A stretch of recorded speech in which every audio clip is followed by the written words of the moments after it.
Let me tell you in simpler words about how God designed the human body. Think of it like a very sophisticated machine that needs energy to work, and that energy comes from food. God also put a feeling inside us called hunger to make sure we remember to eat and keep the body running smoothly. Eating food stops our hunger and gives us the energy we need. This is part of how nature works, keeping everything in balance and life going forward. So, why would someone choose not to eat? Nowadays, we're used to eating 3 meals a day, and we're often told that a big breakfast is a great way to start the day. We grew up learning to eat well and exercise to stay strong. But sometimes, people skip meals or eat less, often called dieting, mostly to lose weight or for other health reasons. However, some don't eat for a time for religious reasons, and in the Bible, this is called fasting. Fasting is done for a certain time to reach a spiritual purpose. Let's look at an example from the Old Testament. Every year, the Jewish people had a special day when they all fasted together. This was on the Day of Atonement, as mentioned in Leviticus 16 verse 29. On this day, everyone, whether locals or visitors, was to take it easy and reflect deeply, as part of remembering the serious nature of their relationship with God. This special fast, known as the Yom Kippur fast, which means Day of Atonement, was a day when everyone fasted because God wanted all to share in this deep and important experience. On this day, the high priest would go into the most sacred part of the temple and offer an animal's blood to ask for forgiveness for everyone's sins. In Leviticus 16 verse 24, we learn about a special day, the Day of Atonement. On this day, the high priest would wash himself, put on his special clothes, and perform sacrifices for himself and the people. This was all about asking for forgiveness for the whole nation's sins. Since it was such an important day dealing with everyone's sins, everyone in the nation fasted to feel connected to the high priest's actions, who offered a lamb for their forgiveness. Moving forward in time, Jesus had some advice about fasting. In Matthew 6 verses 16 to 18, he told his disciples to keep their fasting private. He said, when you fast, don't make it obvious by looking miserable just to show others you're fasting. Those who do that are only seeking attention and miss the true reward. Instead, Jesus taught us to freshen up and keep it between you and God, who sees what's done in secret and rewards accordingly. Fasting was not about showing off, but about seeking God's presence quietly and sincerely. Fasting, as Jesus pointed out, involves giving up something like food, which we enjoy and need, to draw closer to God. It's not just about not eating, it's about spending that time in prayer, seeking God's help in private matters. But, if you're only skipping meals to look good in front of others, then their approval is all the reward you'll get. If you've never fasted, the idea might seem tough. We're used to eating regularly, after all. People worry about feeling hungry, dealing with hunger pains, or whether they can handle not eating. There's also the concern about how others will view them. Will friends think it's weird if they find out you're fasting? The thing is, fasting is a personal journey, and while these concerns are normal, the focus should be on the spiritual benefits and personal growth it can bring, not just on the challenges or what others might think. Jesus taught us something very important about fasting: it's not for showing off. In Matthew chapter 6, verses 17 and 18, he advised that when we fast, we should do it quietly. Jesus said to anoint our heads and wash our faces so that it doesn't even look like we're fasting. This way, only God, who sees everything we do in secret, will know, and he will give us our reward openly. Jesus was emphasizing that fasting should be a private matter between us and God, not a way to impress others with our spirituality. Sometimes, though, fasting can be a community activity. For example, in the Bible, Ezra fasted with 4,000 people to solve a big problem, and Esther asked all Jewish believers to fast for God's help. There are also special times when Christians come together to fast, like the National Day of Prayer and Fasting held each May. But remember, fasting isn't about losing weight or just skipping meals for health. It's a deep spiritual practice with many forms, all meant to deepen our connection to God and strengthen our prayer life. Fasting is like a spiritual exercise that helps us grow stronger in our faith. Some might think Christians don't need such discipline, but just like physical exercise builds our bodies, spiritual practices like fasting build our spiritual muscles, making us more capable and ready as followers of God. Let's think of ourselves as soldiers for Christ, and like any good soldier, we need to train in various skills. One important skill in a Christian's life is fasting. Jesus explained to his disciples that when they pray for others, like praying for their church or for people to find salvation, they might face challenges from Satan. Fasting is a way to strengthen oneself for this battle. It's tough, both spiritually and physically, similar to climbing a mountain. When you decide to fast, go into it knowing it won't be easy, but also knowing that the outcomes can be deeply rewarding. If you're new to fasting, start with something small. God will see and honor even this small step of faith, which might look minor to others but is a big step for you. During fasting, your heart's response is crucial. It's not about how long you fast, but the sincerity and condition of your heart that matters, much like a heartfelt marriage proposal is more important than how long it is. God knows everything, including the true intentions behind your actions. He values the honesty in your prayers more than their length. So, if this is your first time fasting, you might start by skipping just one meal. Remember, it's about quality, not quantity, in your relationship with God. In the Old Testament, the Jewish people were instructed to fast on Yom Kippur, the Day of Atonement. Their days started at sunset and ended at the next sunset, which is how they counted time from the very beginning of creation. Genesis 1 verses 5 tells us, "The evening and the morning were the first days," so if you were to follow this tradition, you would begin your fast just before the sun sets. By doing so, you would miss the evening meal, and then skip meals the next day until sunset. After sunset, traditionally, Jews would end their fast by eating a normal meal. This kind of fasting is not just about skipping meals, but about a meaningful spiritual practice. Fasting can be a deeply personal experience, often involving private prayer. However, if you're new to fasting or seeking specific guidance through prayer, it might help to fast with someone else. Jesus emphasized the power of coming together in Matthew 18 verses 18 to 19, where he talked about the strength of two people agreeing on earth in prayer. He promised that what they ask together will be granted by the Father in heaven. This principle is similar to sharing experiences with others, like when you plan a vacation. Just as a holiday becomes more special when you share it and plan it with someone else, fasting with a companion can enrich the experience, making it more supportive and memorable. You not only share the discipline but also the spiritual journey and its rewards. When you decide to fast and pray with someone else, your prayers tend to become more focused. There's something special about sharing the experience of fasting. It brings additional benefits. For one, you have someone to talk to about any doubts, questions, or fears you might have. If the idea of fasting seems daunting, support from a friend can help you face those fears. You can encourage each other with phone calls, checking in to see how it's going, and these calls might just be the boost you need to keep going.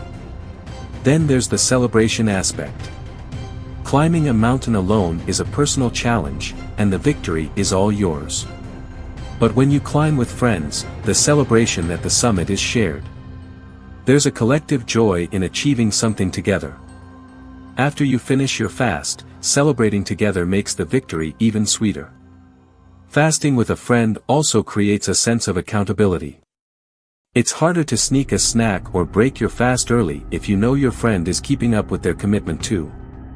If you've ever exercised with a friend, you know how a partner can help you stay on track, especially when it gets tough. If you're generally disciplined, you might not need this kind of support, but for many, having a fasting buddy can be a great help. Before you begin fasting, take a moment to think about why you're doing it. There are many reasons to fast, and understanding your own can help guide your experience. Maybe you already have a specific purpose in mind. Imagine young David in the biblical story, facing the giant Goliath. While other Israeli soldiers were too scared to confront Goliath, each offering David reasons why he should also avoid the fight, David stood firm. He had a strong, personal reason to face the giant. Similarly, fasting isn't just about giving up food, it's about having a clear purpose behind the sacrifice. Are you ready to fast and set aside your usual comforts? It's helpful to write down your reasons for fasting. Seeing them on paper makes them more concrete. Things can get fuzzy if you just keep them in your mind. Perhaps you already have an idea of why you want to fast, but take a moment to jot down these reasons. Seeing them in writing can help keep your purpose sharp and focused. This is all part of planning effectively. Approach your fast with a serious, prepared attitude, not just casually or carelessly. Plan to succeed in your fast, because without a plan, you're more likely to give up when it gets tough. Some might say, "I'll fast until I get hungry," but then they quit at the first sign of discomfort. Commit firmly to your fast. Decide to fast for a full day, no matter what happens. This decision marks a shift from merely thinking about being more spiritual to actively seeking God for a specific reason. This commitment is a key step in moving deeper into your spiritual journey. Let's talk about committing to fasting, and seeking God's grace and help as we do. Fasting comes in different forms, each with a specific purpose. First, there's the absolute fast. This type involves not eating or drinking anything at all. Paul, a follower of Jesus, did this for 3 days. He started this fast after a dramatic encounter with Jesus on the road to Damascus, which also left him blind for those 3 days, as described in Acts 9 verse 9. However, this type of fast is pretty intense and isn't recommended for beginners. It's usually reserved for times of deep distress or for seeking resolution to serious issues like addiction or spiritual warfare. Next, we have the normal fast. During this fast, you skip all solid food and only drink liquids. This is the type of fasting we often read about in the Bible. For example, Jesus fasted like this for 40 days, during which time he ate nothing. The Bible doesn't say anything about him drinking either, Luke 4 verses 2. Typically, people who undertake this fast might still drink water or other simple liquids, but they avoid more enjoyable drinks like sodas or sweet juices. This reflects the Old Testament practice of fasting as a form of self-denial, mentioned in Isaiah 58 verse 3. Then there's the partial fast. This is when you cut out certain types of food or drink but not all. A famous example is the Daniel fast.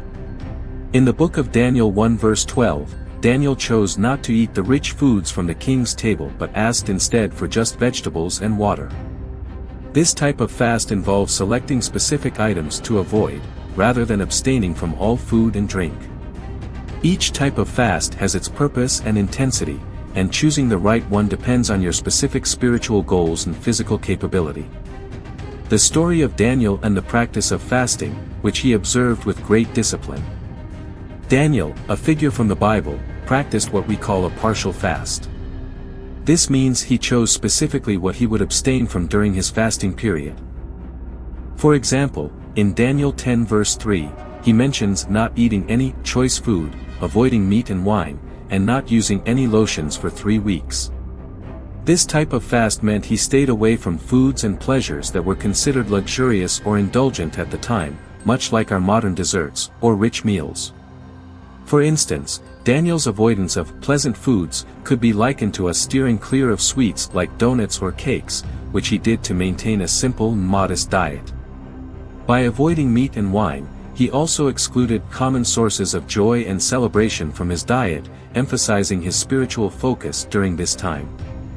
Moving forward to another example, John Wesley, a key figure in the Methodist movement, also embraced fasting as a crucial part of his spiritual life. Wesley would fast for 10 days before each important conference, eating only whole grain bread and drinking water. This was his way of preparing spiritually to lead and inspire his preachers at these gatherings. It's said that these preachers left the conferences renewed with a determination to change the world, a testament to the spiritual power and clarity that Wesley believed fasting brought to his ministry. There's also what's known as the rotation fast, though it's less common in Christian practices and more often used medically to identify allergies or reactions to specific food groups.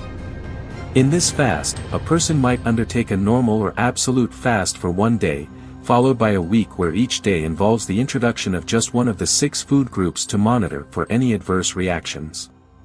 When considering a fast, it's important to reflect on several factors like your health, the purpose of your fast, and what you hope to achieve spiritually. Choosing the right type of fast can enhance your focus and dedication to your spiritual goals. Let's consider how to begin fasting, especially if it's your first time, by taking into account your circumstances and the spiritual journey ahead. Here's how you might think about it. First-time fasting factor. If you're new to fasting, I suggest starting with something manageable, such as a one-day Yom Kippur-style fast. This involves abstaining from both food and drink from one sunset to the next. It's a good introductory practice that allows you to experience fasting without overwhelming yourself. If your goal is to address a more serious or ongoing spiritual concern, you might opt to fast one day a week for 3 weeks, rather than diving straight into something more demanding like a 3-day fast. Remember, stepping into fasting is stepping into new territory, requiring both physical and spiritual adjustments. Matching factor. It's wise to align the type of fast you undertake with the reasons behind it. For more common or less urgent needs, a normal fast, where you abstain from solid foods and drink only liquids for a day, could be appropriate. If you're facing a more critical issue, consider a more rigorous fast that might include stricter abstentions. Comfort factor. Ensure that you are comfortable with both the type of fast you choose and its duration.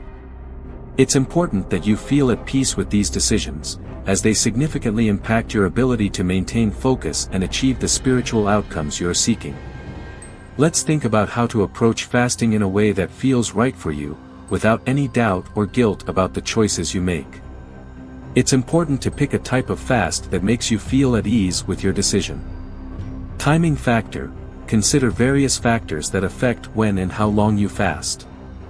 Look at your weekly schedule to decide which days might be less suitable for fasting. Are there any special events coming up where fasting wouldn't be appropriate, like Thanksgiving, Christmas, or weddings? It's wise not to start your fasting journey with a long fast because you don't yet know how your body or emotions will react. Starting with a one-day fast can be much more manageable and is a good test of faith. God recognizes the sincerity of your efforts. He sees the true intentions of your heart and will reward you accordingly. Let's pray. Lord, grant us the wisdom to understand the spiritual purpose and benefits of fasting. Remind us that it's not just abstaining from food that brings us closer to you, but the sincerity of our hearts and our desire to connect more deeply through prayer. Help us to fast not for the approval of others, but for your eyes only, for you see all things done in secret and reward openly. We thank you for the discipline and strength that fasting brings, teaching us to rely more on you and less on ourselves. Amen.